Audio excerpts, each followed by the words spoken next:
Hello and welcome back to another edition of Stampede Radio. I'm your host, Chris Blystone, and I'm joined, as I always am, by Jim Campbell and Chris Shepard. Guys, how's it going, and how weird was it to wait to the end of that intro for me to say that, because it was very weird for me. Hey, Chris. I didn't even notice, to be honest, but okay. Yeah, it worked out. Yeah, I mean, I don't know if I can actually continue to do the show. I think it might have ruined it, but I'm going to try to persevere. That's all we can ask for. Yeah. Well, guys, excited to be back. We're going to talk a little bit today about the Colts-Texans game, obviously an exciting game with a positive outcome for the Colts. We're going to talk a little bit about that, and we're going to get into what was maybe the matchup that every Colts fan had circled at the beginning of the season as one of those games we were not maybe as excited about as we might be going into it now. And we're going to talk Colts-Steelers and kind of prepare for that game and go over what to expect as face the Steelers on the road in a game that is very important for the playoff picture. Colts have not yet secured themselves a spot, and so that game's going to be really important. We're going to dig into that. But let's start off first looking at the injury report. So we should probably pull that lovely injury report up. But we had a lot of guys sitting today, quite a few who were resting. And, we've continued to see Anthony.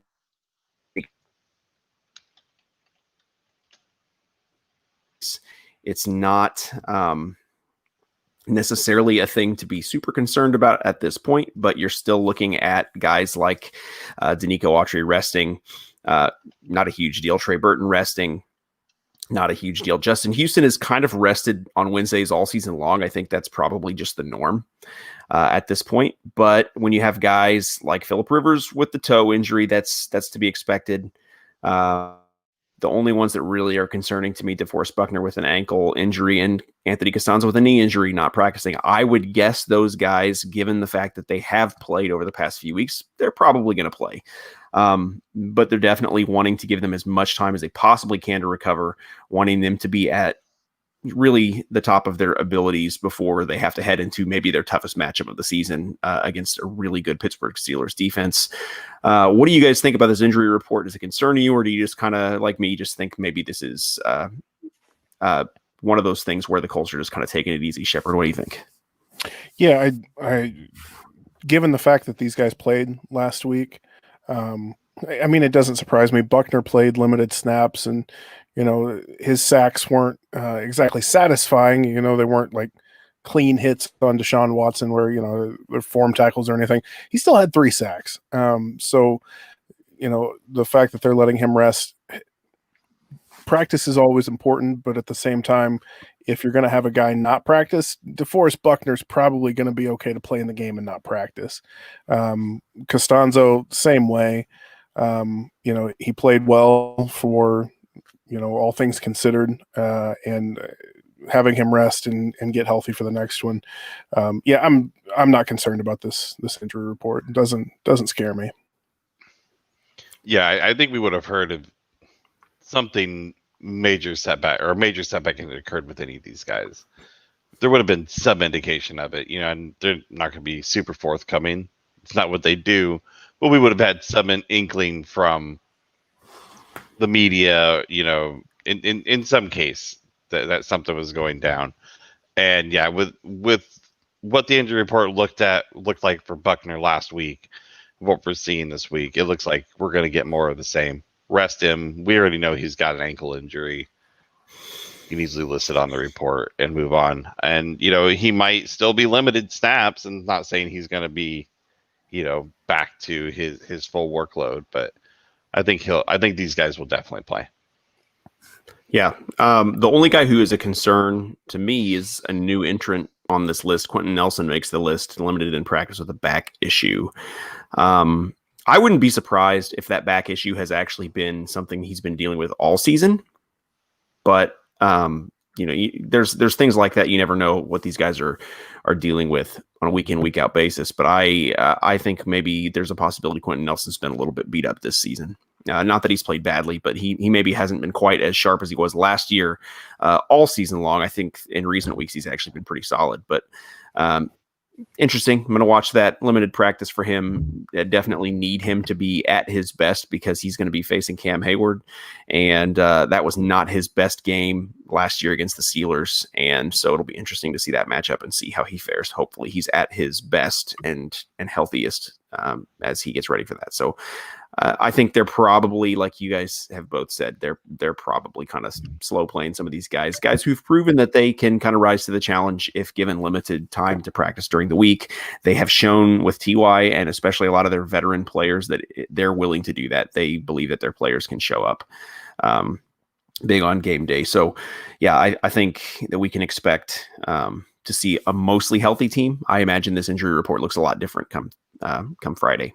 So yeah, not a whole lot else to talk about in terms of Colts news. There were some. We're not really going to talk a whole lot about the Pro Bowl guys. There were Pro Bowl snubs. I don't know if you guys. I'll give you guys the floor to talk about the Pro Bowl. But beyond what I'm going to say is that the Pro Bowl is been kind of a joke for a while.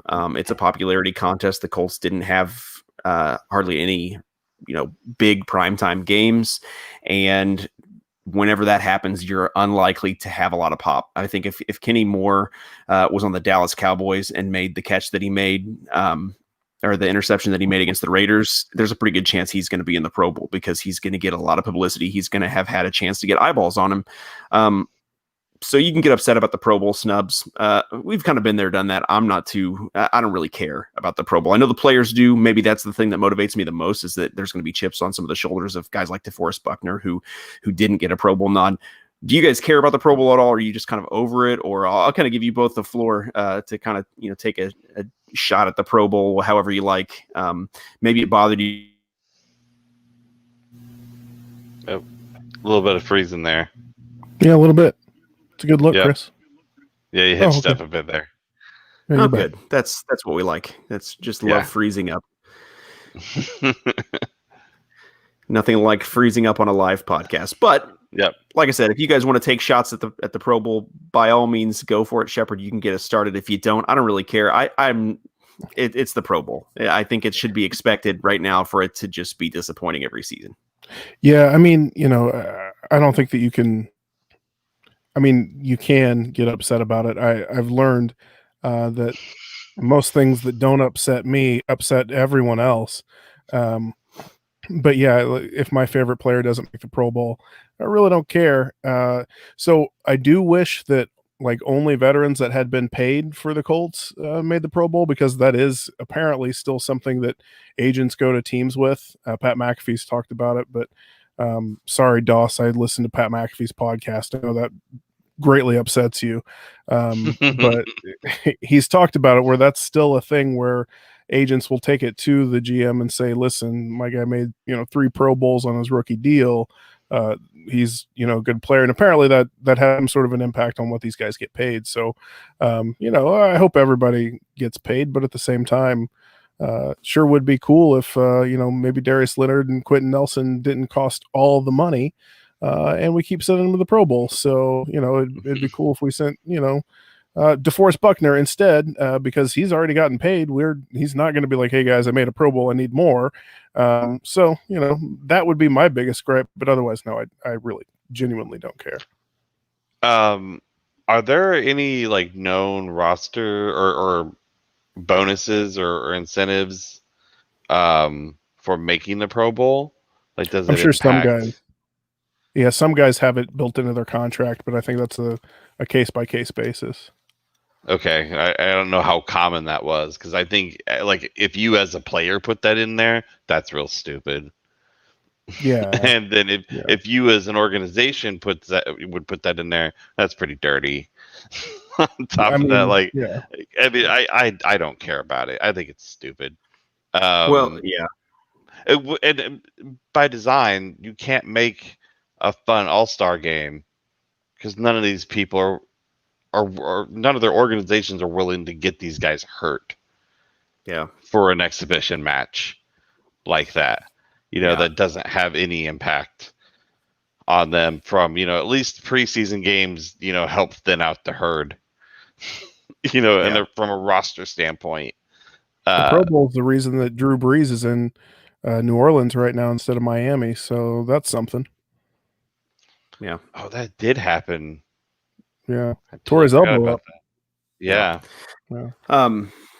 I think Matt Eberflus said it pretty well. He talked this week, and basically he said, the thing that people really look at is the All Pro list. Yeah. That's a much more reputable list, and he said he fully expected DeForest Buckner to be an All Pro, and I think that's probably very likely. So some of those guys that got snubbed, they're going to look to that. Now we know that if Darius Leonard, hadn't made the Pro Bowl, he would have taken it personally. I imagine Kenny Moore takes it personally. I imagine DeForest Buckner takes it personally. And that's fine with me because, again, I almost wish that Darius Leonard hadn't been included in the Pro Bowl because then he'd go into the last few weeks of the regular season and into the playoffs like, all right, well, I just have to destroy everyone because, they're not taking me seriously. But I think he'll still take his teammates' slights. Oh, yeah. Oh, absolutely. He's going to take it personally that other people on the team didn't make it. Yeah, it's fine.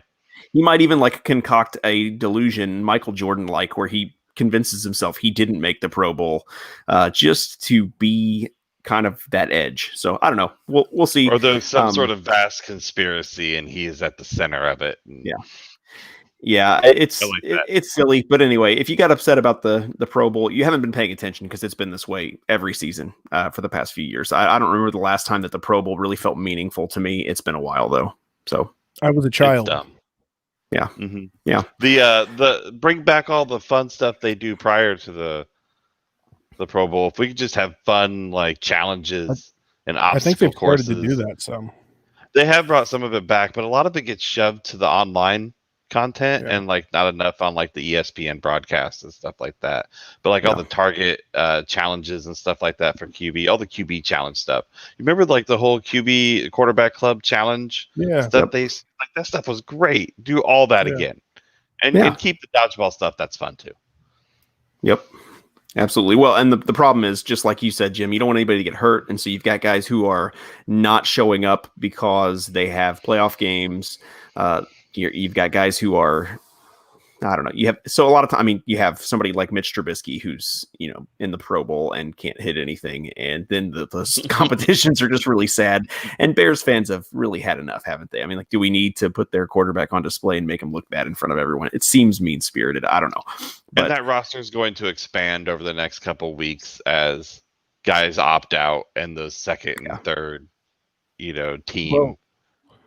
Well, actually, they're not playing the game this year, so nobody has to opt I guess out. it doesn't matter. Yeah, so So if you're in, you're not in. playing it. That's awesome. That's 3 So hours of television content we get back. About that. Yeah, you didn't have to think about that. No. Well, so let's jump real quick into the Colts-Texans game. It was very similar to the first game. Tight game. A frustrating game at times. I don't think it was as close as the scoreline. I feel like, I don't know I'm interested to hear you guys take. I felt like the Colts had the game in hand, despite the fact that it was a very close game that came down to almost going to overtime. It never felt like the Texans were, it felt like they had no business being in that game, just the same as the first time. Deshaun Watson kind of just willed them into the game. The Colts defense, I don't think, was quite as sharp. But I never felt like it was in question who the better team was. The Colts still could have lost it, and that wouldn't have totally shocked me, but it definitely felt to me like the Colts were clearly the better team and played better for the most part, but that when you have a guy like Deshaun Watson, sometimes that doesn't matter. I think ultimately, the Colts moved the ball down the field maybe a bit more consistently than they did last time. I felt better, at least, about that. At least in the first half in particular. Of course, it trailed off again in the second half, which we've seen a bit too much of from the offense. But I think in general, I felt like they were just going to move the ball. They were going to score most of their possessions, and I thought that was going to be enough because the defense was just doing enough to keep the Texans at bay. So like it just always felt like it was just enough. Like I never felt like it was completely out of reach. And yeah. I'm right there with you. Like it was just kind of cardiac Colts, I guess you could argue, came back at the end, but that was just to tie it. It wasn't like that was going to win the game unless they went for a 2-point conversion, which I think at this point they were going to. They were going to tie it, take the tie, and live to fight another day. Yeah, another down. Yeah, so I mean, I felt like the Colts were definitely the better team, but at the same time, it's still a divisional game, still the Texans, and Deshaun Watson's still pretty good at football. So the Colts did a great job with the pass rush in the first half. They came out and they were good in the first half, which is something that we've kind of all looked for.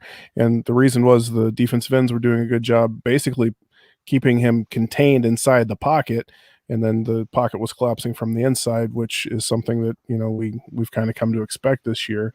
And, they were doing a great job, but then once the Texans kind of figured out how to block that up, Watson was able to get loose. He was able to make plays, and we kind of saw that, and the Colts defense didn't adjust right away, and they were in it longer than probably what we wanted them to be, but the Colts were clearly the better team. The Texans played a good game, as good a game as I think they probably could have. Well, so one of the most impressive things really has been the Colts offense over the past few weeks. Now, they've not been playing good defenses, but this game was no exception. Third downs, they were 55% on third downs, which is pretty solid compared to their year at large. They were 3 of 4 in the red zone, which was really nice to see them doing well there. Those are areas they've kind of struggled, and going into the postseason, they definitely need to be playing that way on offense. I think it makes a huge difference when you're getting points, when you're extending your opportunities. It makes it a lot easier on the defense and doesn't put the pressure all the way on them to always be on, because this defense has been very good and they've been pretty consistent, but they also have struggled a little bit down the stretch here. Now, some of that's been against, somebody like Deshaun Watson. You got Derrick Henry and Ryan Tannehill, who've given them some trouble. And that game where they really struggled with them was also missing some key guys, but they've had injuries at some of those spots, and those guys are not necessarily going to be at 100% as we hit the playoffs, assuming that we hit the playoffs. But it was really an encouraging thing to see the offense look really good again, and to see, and we're going to kind of just jump in and just kind of touch on a couple of guys who had really good games. Again, Jonathan Taylor, another guy to note as a really good game from him. He has consistently just played really well. He looked again like a really just a guy who's hitting his holes with patience, but with decision. I mean, he was decisive. He was not, he hit that perfect blend of following his blockers and then exploding when he needed to, running over guys, dragging guys for more yards. He just looked really good in this game. And yeah, I get it. Not a good pass defense, or not a good run defense, worse than the NFL, but he still made those plays. And it wasn't so much that he was having those successes so much as the way he looked and what he was doing. Those things are repeatable, even if you don't have the same level of results, even if the tackles aren't missed and you don't break those. He was following blockers and making plays that he's going to make against good run defenses too. Now, he might not get the same yards. He might not have had as good a game against a team like the Steelers, who's going to be a far better defense than the Texans, but he should be able to find success doing the things that he did, because what he was doing, it's going to work every week, even if it works a little bit better on a team that's kind of as bad as the Texans. Yeah, I forgot that on video, when you guys say something I disagree with and I make a face, you can see it now. Yeah. But you make a sound too. You make it. I mean, it's pretty clear for the listeners. You can tell because there's like the. I mean, you can. You're very clear with your signals there, so I don't think anybody's missing when you're skeptical of something. Well, we can talk about the Steelers later, but yeah, no, the Texans defense, it's not great. But like you said, the way that he's running right now, he's been doing it for a couple of weeks, and I think it was more prevalent in this game because the Texans run defense is as bad as it is. But yeah, he looks really patient. He's kind of taking, just that beat behind the line of scrimmage, letting his blocks develop before he, sees the hole, goes towards the hole and hits it at full speed. He's a very talented running back, very athletic. Guys that are 5'10" and almost, what is he, 230 pounds? They shouldn't be able to move like that. And he doesn't have a lot of lateral agility, which I know it'd be great if he was Saquon Barkley, but we didn't have to spend a top 5 pick on him, so he's maybe not going to make some of those same cuts that a guy like he can make. But he's 230 pounds and runs a legitimate 4.39 second 40, and he does that in game. We saw that not last week but the week before with the 60 plus yarder. So Jonathan Taylor's a very talented back, and he's finally playing in a way where he can make the most of his physical gifts, and that's exciting to see. Yeah, yep. It's just seeing further development and seeing that drive. And like you said, I don't care if this is the worst ranked run defense. I mean, you drag a large NFL defender on one team, 5 yards to score, you can do it again. Right. That's a repeatable thing. You can do now. Right. And so he's figuring out what his limits are, and pushing through them, it looks like, and he's got the drive, and clearly seems to have the work ethic. Things are clicking for him. Dude's starting to figure out how to run in the NFL, and it's fun to watch this develop, and what his potential really is. Right. Yeah. Well, and it was another really good week for Phillip Rivers, and I think that's directly connected with the running game. And I don't think that you have to get the running. I think that analytics and in general has kind of dispensed with the notion that you have to run the ball to set up play action and all that. That's not really, that doesn't bear out, but you do need to be able to be flexible and attack teams in different ways. You can't be predictable, and being able to run the ball effectively keeps this offense less predictable.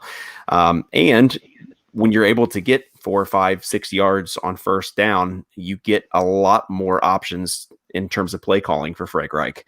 And he's a much better, I think, in Frank Reich's case. I'm not sure this is necessarily true for every team, but for Frank Reich, he is a far better play caller when the running game is working. He just calls a game so much better. He can put on a masterclass of play calling when that is really clicking. And that's what he was doing. And Phillip Rivers has, I think had, I want to say 78% completion rate in this game, 228 yards. He only took 1 sack, 2 touchdowns, no pick. He's not exactly, he's not going to win an MVP with these numbers, but he's playing really well. He doesn't need to carry this team. He's been good, not great, but that's what they need from him. They need him to be good. They're getting him in good looks because of him, and it's been a good thing. I'm really impressed with what Phillip Rivers has done down the stretch, and he's really primed to head into the playoffs looking really good. Well, I think that's the key thing is he's not being asked to win these games by himself.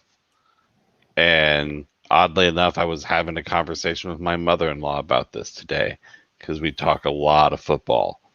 It's a pretty awesome relationship, actually. And she was telling me about, some journalist had categorized quarterbacks and put Rivers in the it could turn ugly category. And I was like, well, yeah, but that's if they're playing from behind and they're asking Phillip Rivers to throw 40 passes, 50 passes a game. Right. He's not being asked to do that. He can sit in the shotgun, and the run game can do a lot of work for him. And then he can sit back there comfortably and move in a 3-yard square and throw a couple passes here and there. Yep. And throw to running backs. He loves throwing to running backs. Yeah, he does. and it's, it works. That's what we need. Yeah. Yeah. We don't need a superstar doing that. I just looked, and I think he needs. I said he just looked, and then I completely forgot. He needs 265 yards to go over 4,000 on the year. Just for giggles, I looked at how many yards Jacoby threw for last year. 2,942 in 15 games. So, assuming, I mean, maybe it's a bad assumption, but assuming he would have thrown for, 68 yards in the game that he missed, he would have cracked 3,000 just barely. But I mean, over these next couple games, Phillips probably going to throw, I would guess 41, maybe 4,200 yards on the season. Probably, if we projected out, maybe 25 touchdowns, 9-10 interceptions, hopefully not more than 10. Those are basic numbers, right? Those are just counting stats. They don't really fully describe the play of your quarterback, but at the same time, Phillip Rivers has been much, much better at the position, even not looking statistically, just looking at the way he plays the game, throwing with, timing, anticipation, accuracy, just the things he can do. He's played very well, and much better, honestly, than I thought he would play. I didn't think he would be bad. I thought he was probably an upgrade. I just didn't know how much of an upgrade he would be. Yeah, it's definitely been really surprising just how well he's played. And credit to the offensive line, because he's on pace to get sacked the fewest times of his career, and that's probably a large part of why he's played so well. Yeah. It's also been interesting, too, because if you look at the touchdown numbers, it doesn't look like he's thrown a lot. It does seem a little surprising that those numbers are low, but also you dig a little deeper and you realize, so last season, the Colts had 17 total rushing touchdowns. They have 16 with 2 games to go. And in 2018, they only had 13 rushing touchdowns. And I believe Luck threw 39. Well, that's because they're able to run the ball down in the red zone, but also they're not asking Phillip Rivers to throw the ball that much down there. Jacoby Brissett has 3 rushing touchdowns. Those are factors, and you can't knock Phillip Rivers for the fact that they're having success getting the ball in the end zone other ways. So yeah, I think he has been absolutely what they needed him to be. And, while there are many Colts fans, and probably all 3 of us among them, that are going to hold our breath at some points in the playoffs and go, man, I really hope he's not going to do a back-breaking stupid throw of some kind. He's just not going to gut us all at a horrible moment, which has been his track record. But honestly, he hasn't played stupid. He's played well, and he and TY seem to be on the same page now, which is really good. Had a really nice throw to him that basically iced the game. That 42 yard throw right up the seam. Really nice ball. He looks good. I'm thrilled about how he's played, and he's continued to kind of show that down the stretch. Only other guy I wanted to talk about in this game was DeForest Buckner, because he has his biggest game in terms of sacks, 3 sacks on the day. He only played like 50 or 51 snaps on defense because he was basically a game time decision with an ankle issue. They weren't sure if he was going to play at all, and he got down there, kind of tested it out, and decided to play. He clearly didn't look like his normal disruptive self, I didn't think. I think he just kind of turned it on when he needed to. You could tell that there were some times where he was struggling, and he just played through it, and he was great. And man, what a huge upgrade that's been at that position. He just continues to prove that was the right move for Chris Ballard. And yeah, I don't know. I don't know what to say about that. DeForest Buckner just proving to be the same kind of player that the Colts consistently like to get on both sides of the ball, that just is going to gut through tough plays, through tough injuries. They're going to show up, they're going to be there, and they're going to make big plays. And he definitely did in a game they had to win. Yeah. Buckner, we always play the game of, what historic Colt would you put on the team currently? But if I could go back and I could put DeForest Buckner on, oh my goodness, the 2004, 2005 Colts, he's the 3 tech that they never had. Mm-hmm. I don't know how many Super Bowls they would have won, but it would have been more than one. Buckner would have been brutal. Buckner's excellent. you hope that when you have a top 15 pick, the guy turns into an all-pro, you hope that you're not paying him, what is it, $90 million on his rookie deal. But that's what Chris Ballard did. He turned a first-round pick into a legitimate all-pro quality player. He's 25. Had to pay him, but Sure. the whole you had to pay him thing, I don't like that argument because, number one, the Colts had the salary cap.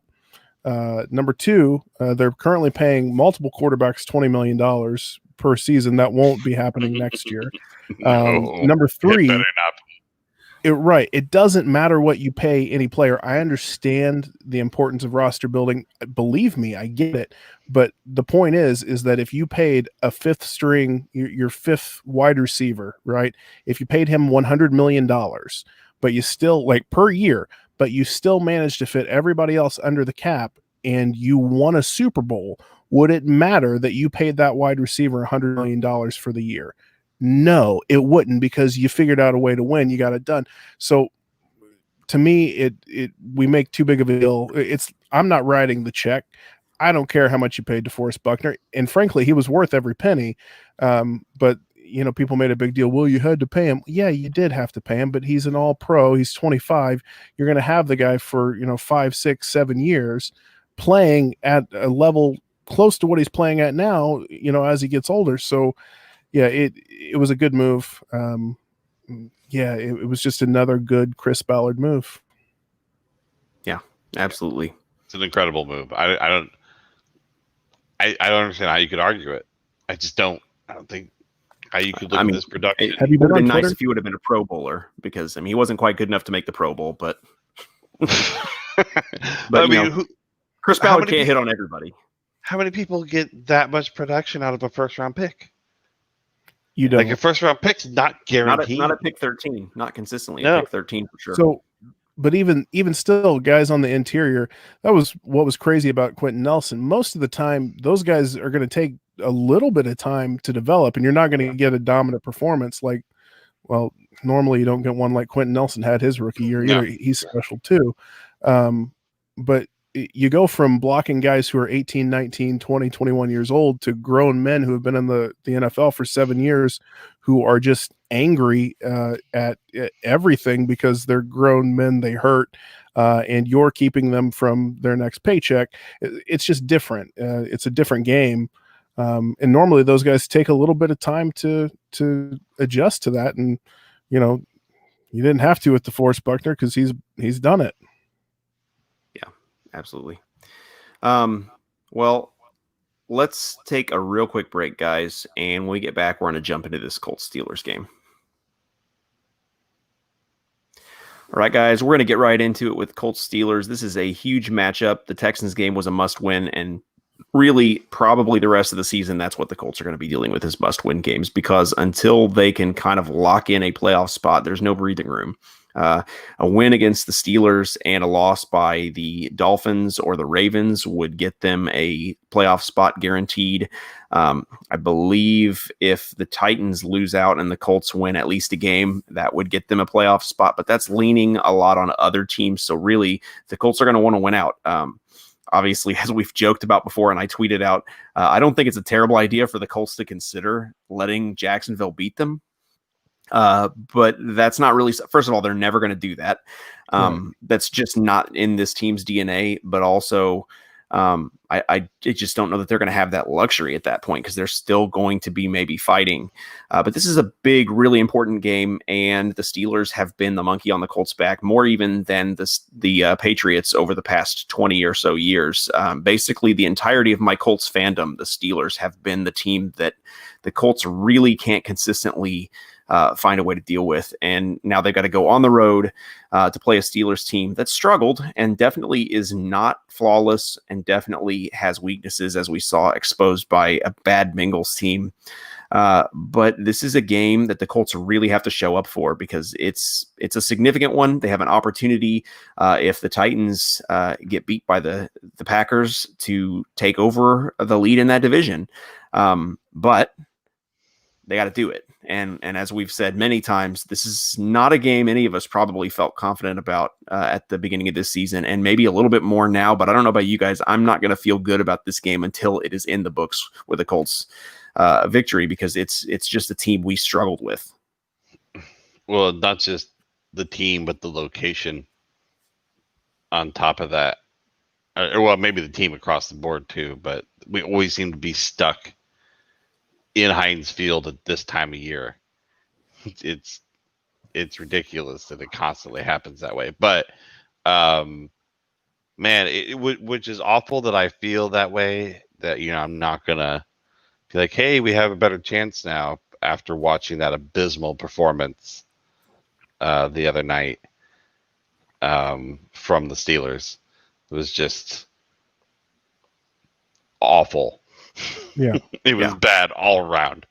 And I'm sure we can get into that a bit more if you want to, but I think we're favored in Vegas now. Like, we are up 1.5 points or something like that. Yeah. NFL has the Steelers favored by like 1 point or 2, I think, something like that. So it's right there on the margin of error. Yeah, I understand the concern and the history. Believe me, I know the history, the recent history of these two teams quite well.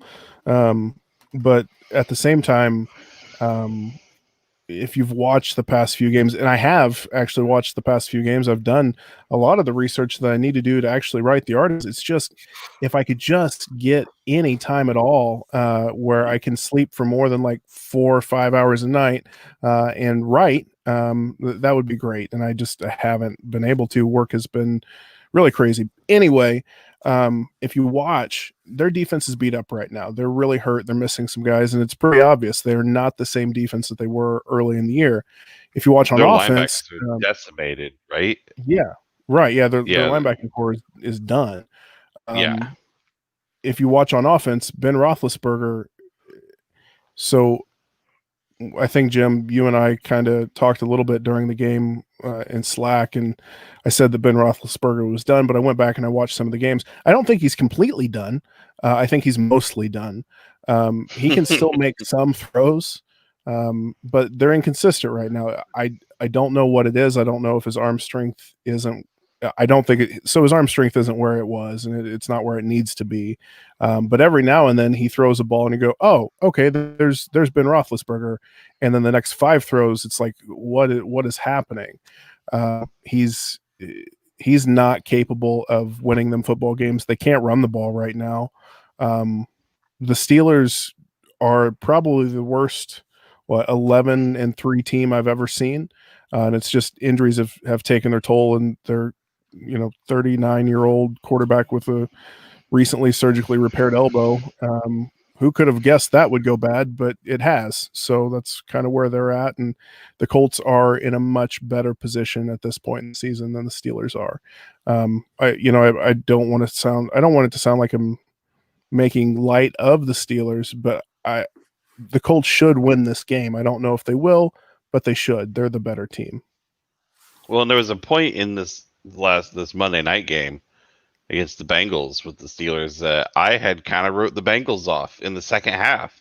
Yeah. Like, Steelers came out, I'm like, oh, okay. There's that 11-win team. Right. That's what I was expecting to see tonight. Yeah. And I was like, and this team is garbage. Right. And maybe that was about the time, was that when they laid the hit on Schuster?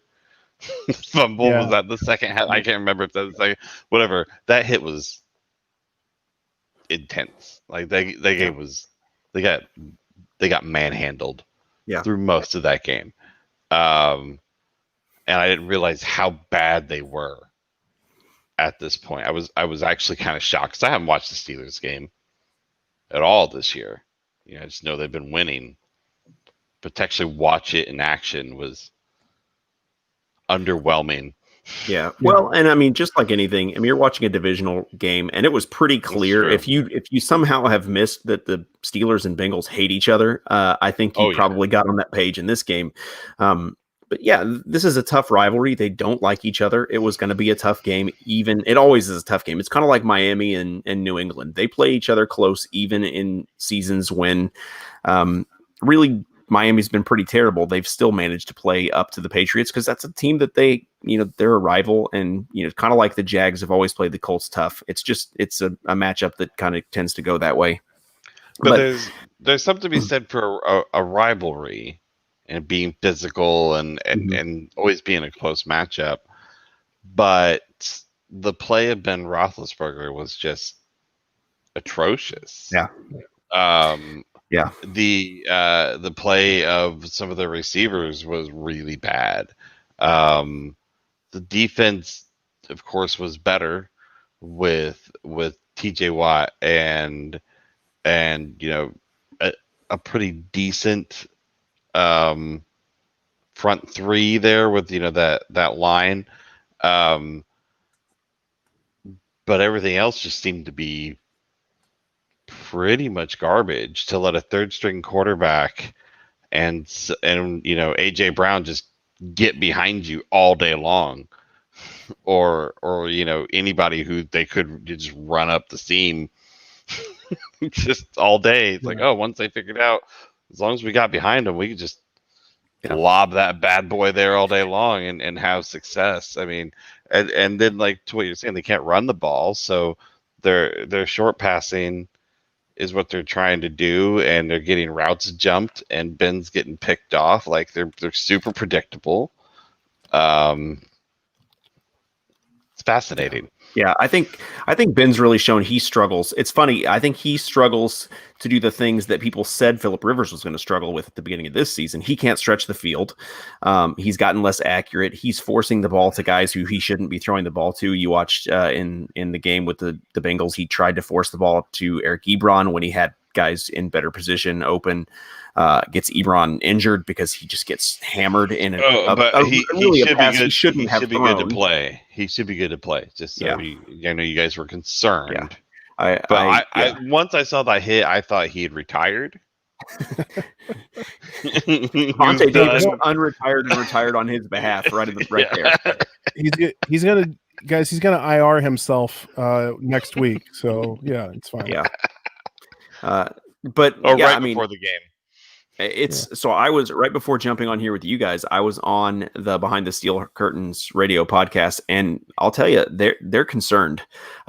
It was the bleakest I think I've ever heard from Steelers fans, and I don't know that they're normally a woe is me. I mean, you talk to Texans, the Texans fans blow like the wind because they've dealt with a lot. Bill O'Brien has hurt them, and so they kind of tend to be that way. You have a few of those fan bases that do kind of freak out anytime there's something. The Steelers are not that fan base. They've had things have reason to trust their franchise for the most part, but they were not optimistic about this game, mainly because of Ben Roethlisberger. And they were talking about struggles that he's had all season with sort of this offensive change, trying to run play action without somebody like, they don't have anybody who really can reliably stretch the field and be a dangerous threat. And talking about how Antonio Brown, you would know exactly what he was going to do, but he was going to beat you anyway. They don't have that anymore. And so Ben doesn't have the ability to make some of the throws that he had. He doesn't have the weapons that he had, and they can't run the ball to take any of the pressure off of him, and he can't move.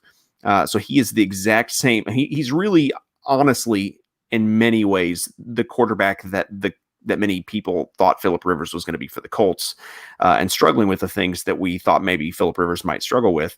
And that's a problem because he's going to throw critical interceptions. They can't run the ball, and they're not going to run the ball against the Colts because they're not a good run team anyway. They're certainly not going to run against a good run defense, which means that they're going to be very predictable, facing a very opportunistic defense that's going to try to take the ball away. So I think offensively, the Steelers are going to really struggle, and I don't have a lot of concerns about them putting up points. I will tell you, one of the guys, their film guy, I believe, made the prediction that they were going to only score 3 against the Colts. That was there. He was pretty down on any chance of the Steelers offense making any kind of noise. And I'm not sure that he's wrong to be concerned. I don't know if it's going to be quite that bleak because we know the Colts kind of tend to get let up and give some points away early. But I don't know that we should expect the offense to find a lot of success. The question is going to be, how do the Colts look against their defense? What version of that defense do we get? Is TJ Watt, are we dealing with him, or is he getting back and causing problems with Rivers? And can Jonathan Taylor look like he's looked against a better defense, even if, as you said, Shepard, they're decimated in the linebacker core, so they're not going to be as good as they were early against the run. What do they look like? Those are going to be things that the Colts are going to have to answer, and I'm interested to see how they do.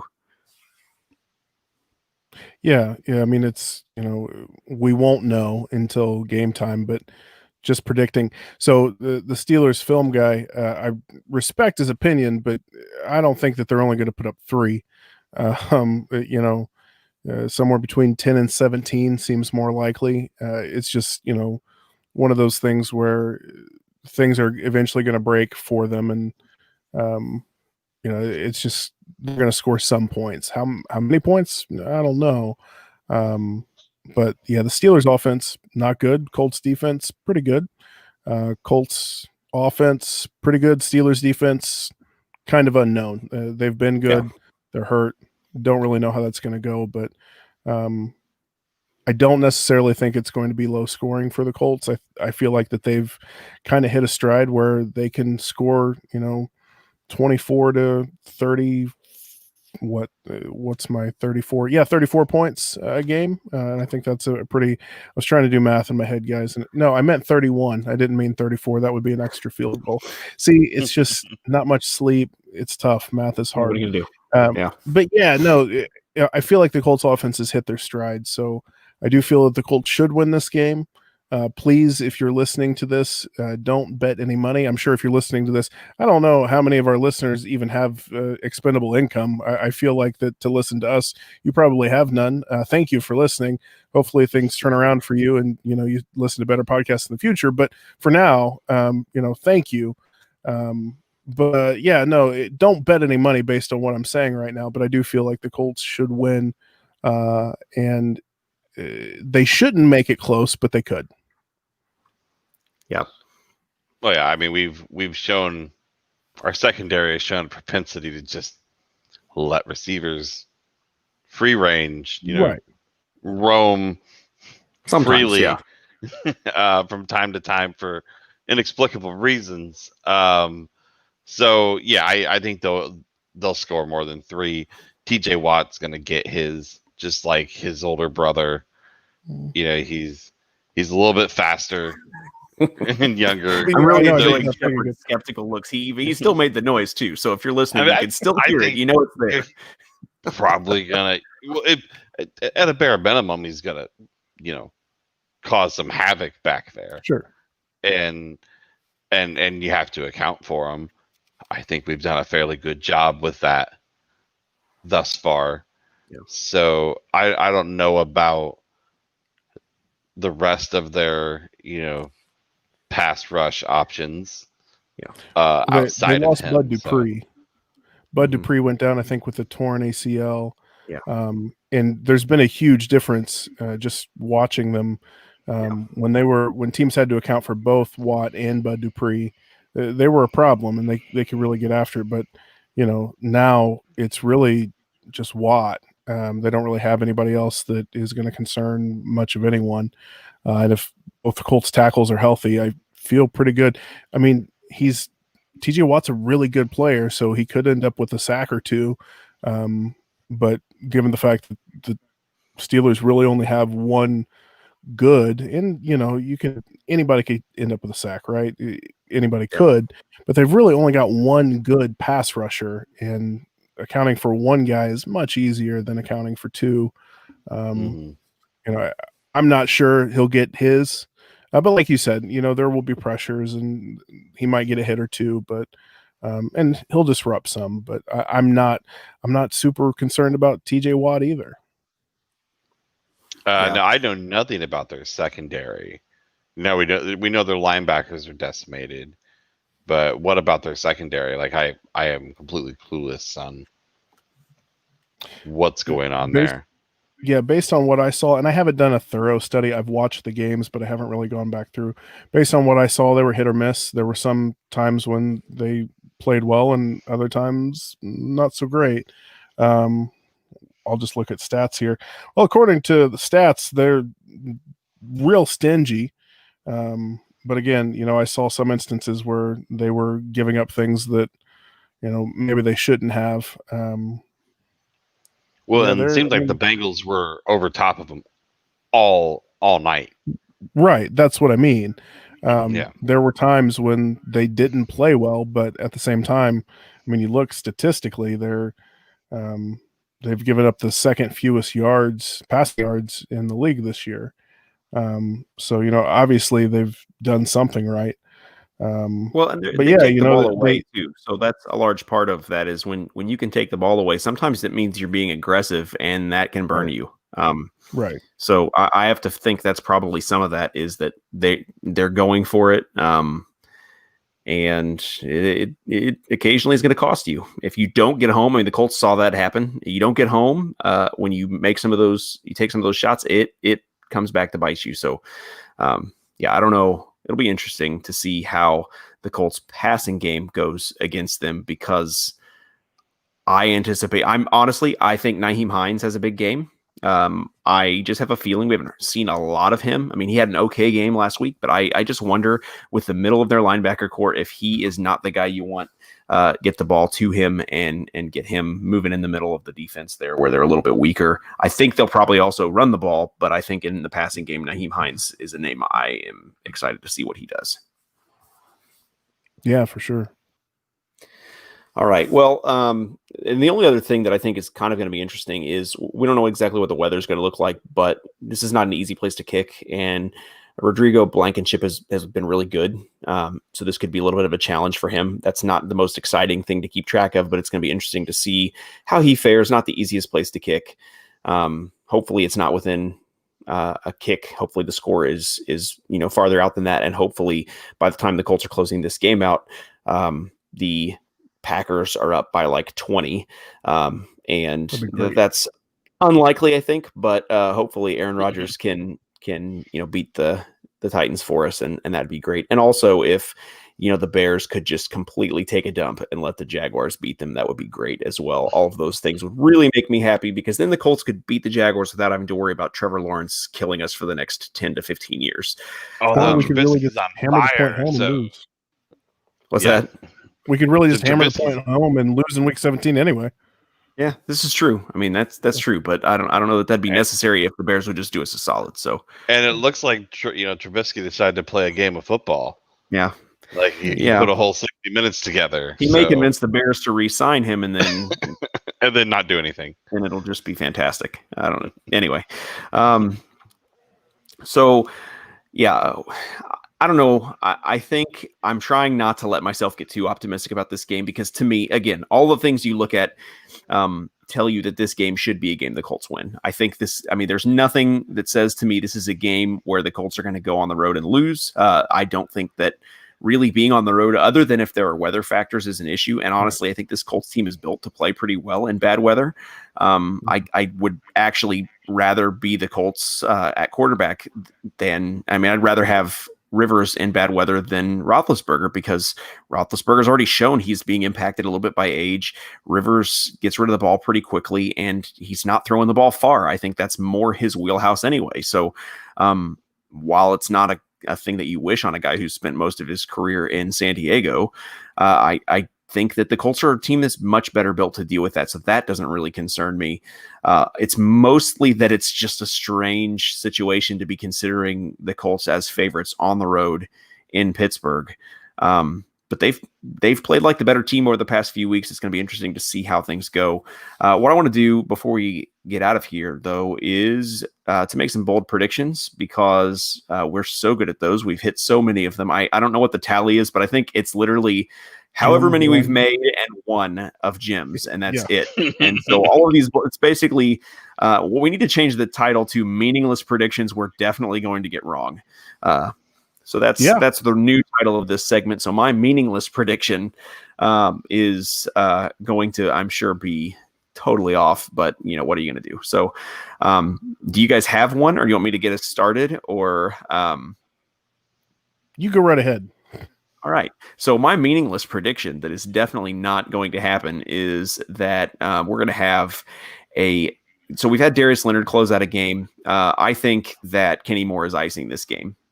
He's going to get he's going to get or cause vague here so that I can kind of cover my bases. He's going to get or cause a turnover that is going to close this game out, even if. And again, I'm being pretty liberal in covering myself with this, that technically if the game is already in hand, that doesn't really mean anything, but I'm going to allow it and give myself credit anyway. But so I think Kenny Moore has a turnover to his credit that, in some way, shape, or form kind of closes this game out, or at least puts the lid. It could be the second quarter. I mean, he could turn the game around at that point and we never look back. I'm going to pat myself on the back and call it a win, because at this point, basically everything that's not a gimme I have gotten wrong. So I'm just going for the easy stuff, middle of the fairway here. Try to make this happen, but that's going to be my meaningless prediction for this game. And now Kenny Moore will probably not do any of those things. It'll definitely be Kenny Moore will have a play, and I'll try to somehow rationalize it later. But he'll be fined for more horse collar tackles. Probably. Yeah. Yes. A lot of money. Yeah. For a horse collar. For two of them. What was the other one? It was such a good tackle, they actually just fined him twice for it. Just fined him twice. Yeah. I saw in the report that it was 2 horse collar tackles. Like they must have gone back, found another one. Yeah. Yeah. Just the officials actually they're so bad they actually watched that same play twice and thought it was 2 different ones, and they were like, "Yeah, just send him 2 of those, get him." That is infinitely more likely. If the refs moved us 30 yards for one personal foul, like that wouldn't even be the most ridiculous officiating flaw I'd seen this year. I'd be like, oh, okay. Like, I get it. Yeah. All right, guys. Oh, you guys. All right. Shepard, what do you got for your meaningless prediction? So my absolutely meaningless prediction is that it's going to be a day for rookies. I'm predicting Julian Blackmon gets an interception. I'm predicting Pittman gets a touchdown reception, and Jonathan Taylor will run in at least 1 rushing touchdown. So I need 3 guys to really come up big in this one, but I actually feel pretty good about it. Roethlisberger is going to throw a pick. I'm hoping it's to the rookie, and then 2 rookies on offense are going to produce on Sunday and give us scoring plays. So I anticipate that what's really going to happen now is that it's going to be like the second. You're just going to get knocked out by just something ridiculously stupid, like it's the second year players. Rocky Sin gets a pick, right. Yeah. And you get.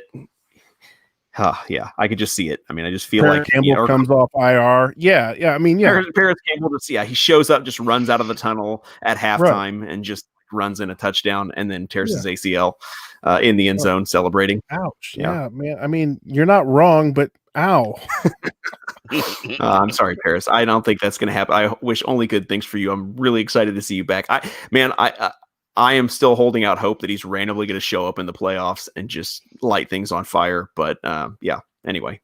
For those 6 plays we got to see him this year, it was exciting. Yeah. I would love it if your meaningless prediction came true, because I really am excited about this rookie class. I think they've looked good, and it'd be nice to have them show up in a really important game. Yes. Jim, what do you got? Mine's going to be defensive as well. So I am my meaningless prediction, incredibly meaningless, is that the defense is going to produce at least 4 turnovers, and one of them is going to be a scoring turnover. So either a pick 6, safety, fumble return for touchdowns, your other option. Yeah. Fumble return for touchdown. I guess so that safety would have to be a fumble, and then they recovered. Or an extra point. Extra point return. Would that be considered special teams? Extra point return extra point block return. I think that's probably considered special teams. But we would give you credit for that, because we'll go with that, because that's technically so unlikely. Yeah. Yeah, but it's still not somehow gonna still happen. the Colts have done it. Yeah. So Yeah, they're gonna get four. They're gonna get 4 turnovers, and the defense is gonna score in that whole sphere in some way, shape, or form. Nice. It would be pretty sweet if Justin Houston got another safety this Another season. safety. That would be I'm used to insane. safeties now. I've got a lifestyle. It includes safeties. Yeah, and I need more of them. that's right. Yeah, he's now getting. I mean, he needs safeties win championships. Safeties do win championships. Yeah, I think. Yeah, they definitely don't lose them. I think. I don't know. I think that maybe that's possible too. We got Rigoberto Sanchez back. He had been punting incredibly all season long. So I mean, pinning guys deep. I think you got a chance. I would be pulling for some more safeties on this season for sure. All right, guys. Well, I don't know that there's much more to say here. This is an exciting matchup. I think it's definitely going to be one that we need to watch really closely. Because it's really important. We're going to be watching with one eye on the Green Bay Packers Titans game, because that game is of pretty significant importance. I also think we probably are going to be watching pretty closely the Browns and the Ravens, the Dolphins games, all of those games, anything that we can do to kind of get the Colts a guaranteed playoff spot. We think that they're going to make it, short of kind of an epic collapse. They should. There are a lot of things that could go our way that would get us in. Technically, the Colts could lose out, and if the right things happen, they could still get in. That is not ideal. Let's not try that. But yeah, I think it's looking really good. This team is rounding into form at the right time. I wouldn't say that they are hot, maybe in the way that the Bills are right now, a team that's really just playing kind of on fire, but I think they've played consistent all the way through, and the offense is really sort of kind of heating up. So excited to see this against a better defense, maybe not a great defense at this point with some of their injuries, but certainly a better one, and a playoff team, a team that we could get matched up against in the playoffs early, that would give us a chance to kind of get a feel for them. And so very excited to see it. And so we'll be back, guys. It's obviously we're going to be not recording another podcast this week because it's the Christmas holiday. We're going to all be with family. Hopefully you're going to be able to be with your family. I know with COVID, that's not always been possible. And I don't know what you guys, I guess I make that assumption. You guys may not be able to see family, but we're going to, kind of get to see some of ours. We've been laying low for a couple of weeks, so we have the opportunity to get to see some of our family. Hopefully all of you guys out there get a chance to see at least somebody and, have a good weekend, get a chance to watch this game and kind of be ready to close out this season. It's kind of crazy that we're already, 2 games from the end. It really seems like it's gone pretty quickly in all honesty, but if you think of doing so, we would really appreciate it if you jump on and give us a rating and review. We appreciate those. It lets us know how we're doing. It lets other people know that we're fun to listen to, even if that's a lie. I mean, it's nice if you lie on our behalf, we like it. We don't really care whether I don't actually care if you enjoy us. If you tell other people that you do, I'm fine with that. I mean, I'm not above that. So we're asking you to lie for us. Yeah, absolutely. Especially if you don't like us. Yeah, I mean, technically, that's where I would prefer that you lie. Is that Under if oath, you don't actually like us, and you guys, we always appreciate hearing from you guys. Check us out on Twitter at Chris Blystone, at NFL Scheme, and at Jim Campbell 81. Interact with us there. We definitely always enjoy hearing from you, and you can check out all of our work over at Stampede Blue. Lots of good stuff going on up there, except Shepard when he just is like, he doesn't post his scouting reports because he has to make money and has responsibilities and all these kinds of things that happen in life. So, I've been at a children's hospital like a lot, saving babies. All right. So, I mean, okay. So you can be mad at him, but I mean, it's basically, if you're mad at him, it's basically like you hate babies. So, right. Yeah. Mm-hmm. And so basically it's like, and if you don't like this show, you hate babies. Yeah. So check out Stampede Blue. We hope you guys have a great weekend. Enjoy the game. Until then, guys, I think that's all we got. Let's get out of here and hopefully have a Merry Christmas, Happy Hanukkah. I think it just wrapped up. Happy Kwanzaa. Yippee Kwanzaa. I don't really know how one greets someone about Kwanzaa, but if that's your thing, hopefully a good, cool Kwanzaa. I mean, nah, this is tanking terrible. We're going to get out of here because it's just Happy Holidays covers it just fine. Oh yeah, Happy Holidays. Hey, let's cover all of those. I don't have to list all of them. That's real simple. happy all of the holidays. We'll be back before the new year to talk about hopefully the Colts locking into playoff position. And until then, we'll catch you guys later. Bye.